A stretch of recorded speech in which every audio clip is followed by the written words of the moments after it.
The BRX1 straight pull rifle is a lovely piece of engineering. Solid, quick, innovative, and with a propensity for superb accuracy.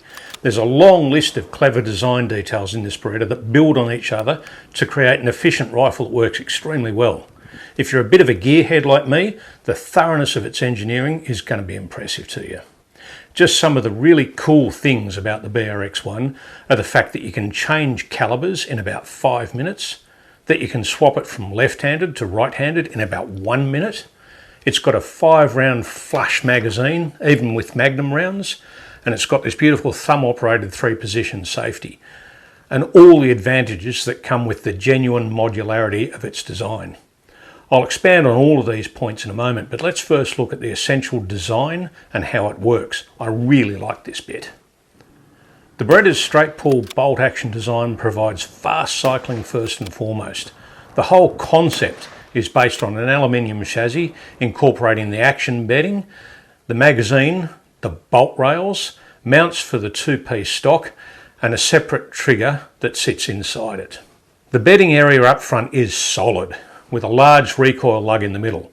2 action screws are held captive in it, and they pull the receiver and barrel assembly tightly into angled sidewalls that really centre and secure the receiver in a way that virtually guarantees accuracy. This is one of the few straight pulls with a rotating bolt head, which means it needs only a cam to turn the head and lock its lugs into battery to achieve really solid lockup. It doesn't rely on an extra movement of the bolt handle to activate an expanding locking mechanism like in many other straight pulls. The bolt head for this Magnum caliber BRX1 has 16 lugs arranged in 2 rows around its full 360 degrees. Standard calibers lack the rear row, so they have 8 lugs. The extractor claw is set into the recessed face, so there's no interruption in the steel ring around the cartridge case.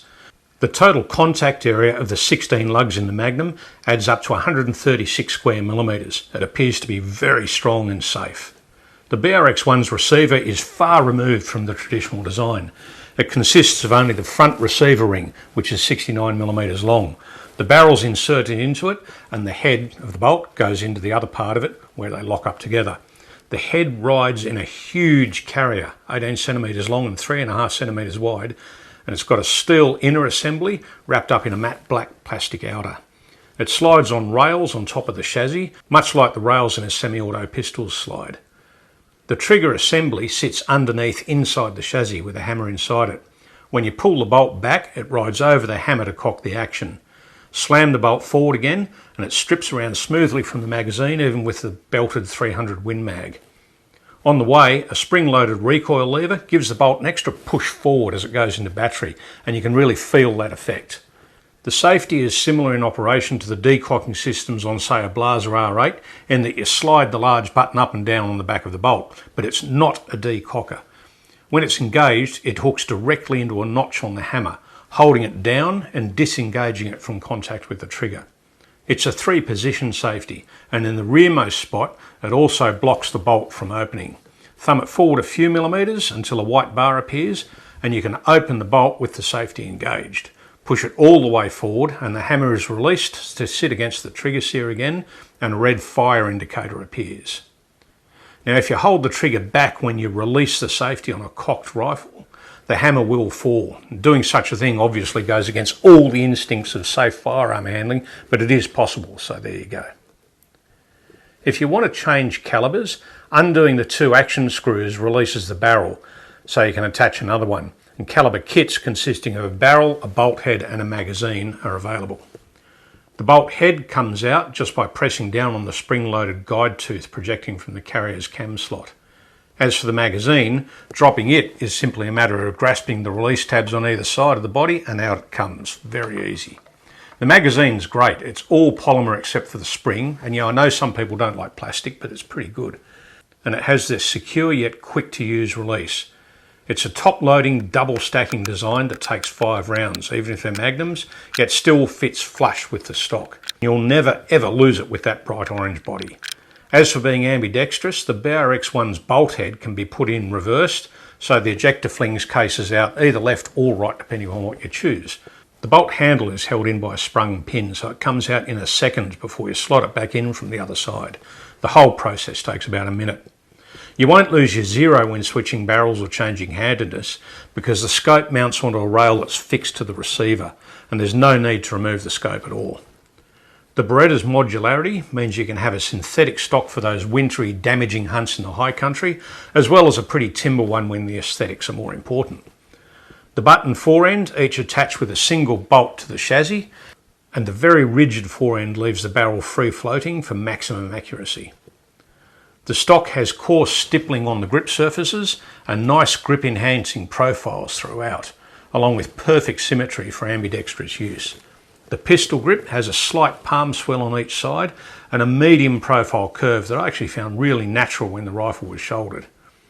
The test rifle came with a 12.5mm thick spacer fitted to produce a total length of pull of 37cm. It's a nice slim sporter stock with no awkwardness, no surprises, and it should fit all but the smallest shooters. Even firing the 300 Win Mag was no great chore, partly because of the decent recoil pad and especially because the butt's comb is angled quite steeply upwards towards the rear with 13mm of rise from the toe to the heel. So the recoil makes it fall away from your face and this substantially reduces felt recoil. This meant that shooting groups on the bench for accuracy testing wasn't nearly as punishing an experience as it can be on lesser rifles in 300 Win Mag. In the field, it was no problem at all the better to take advantage of the BRX1's quick cycling so you can get back on target rapidly for a fast follow-up shot. On the bench, the BRX1 achieved fantastic accuracy with some factory loads, but it wasn't so good with others, as the table shows. I think you'll have no trouble with it, especially with hand loads. You can find a good load for it without too much trouble. I didn't do thorough testing of 5-round groups, but the ones I did shoot never opened up very much at all, despite the slim sporter profile of the barrel, which tapers to just 16mm at the end. The Magnum has a full 62cm or 24-inch barrel, so you get good efficiency out of it. The stock's ergonomics help you shoot well with the BRX1, and its good trigger only adds to the effect. Let-off is quick and crisp, and if lock time is slower because of the hammer-fired design, you wouldn't know it. I had the trigger weight set on the lightest of the 3 preset weights, which measured about 1100 grams on this rifle. Beretta claims a range of 950 to 1500 grams, so this seemed close enough. And in fact, it never varied more than 50 grams either way, and usually way less, so I rate this trigger really highly. To adjust the trigger, you have to drop it out, but that's easy. Remove the magazine and bolt, and while holding down the safety lever inside the trigger assembly, use a screwdriver or similar to lever up a small tab, then slide the assembly forward and out. Adjustments achieved by moving the tab on the left side to one of the 3 positions. Now at 3.3 kilograms bare and somewhere around 4.5 kilograms scoped up and loaded, the Beretta is just a bit heavier than the average sporter, but certainly not heavy, and it's no burden for most hunters to carry unless you're climbing the mountains. The mass is centered under the front end of the full magazine, and it provides a really good balance both when you're shooting it and when you're carrying it at the trail.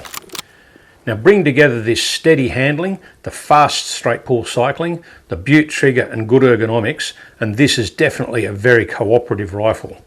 I haven't mentioned another little bit of sensible design either. The bolt handle is immediately above the trigger, requiring absolute minimal hand movement from switching from trigger to bolt and back again.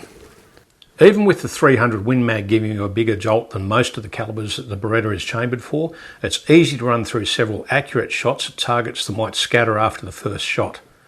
Alternatively, you can reset really quickly for a just-in-case follow-up shot to ensure that huge sandbar stag is properly anchored or the scrub ball isn't going to have a chance to turn and charge. Beretta is expanding the many modular options for the BRX1. There are 10-round magazines, stocks in all kinds of finishes as well as grades 2 and 3 timber. There's long barrels, short barrels, varmint barrels, iron sights and other stuff still in the pipeline, including additional calibers. This is the second time I've worked with the BRX1 and I'm equally enamoured with it. Apart from all the good things about its design and construction, there's the fact that it costs way less than Blaser R8s and Merkel Helixes, while at the same time it provides that same precise accuracy. It's way more accurate too than the current selection of button release and pump action rifles that'll give it a run for its money on the Aussie market. Have a close look at one yourself, and I'm sure that if you think you'd like to take it home, you will not be disappointed when you do.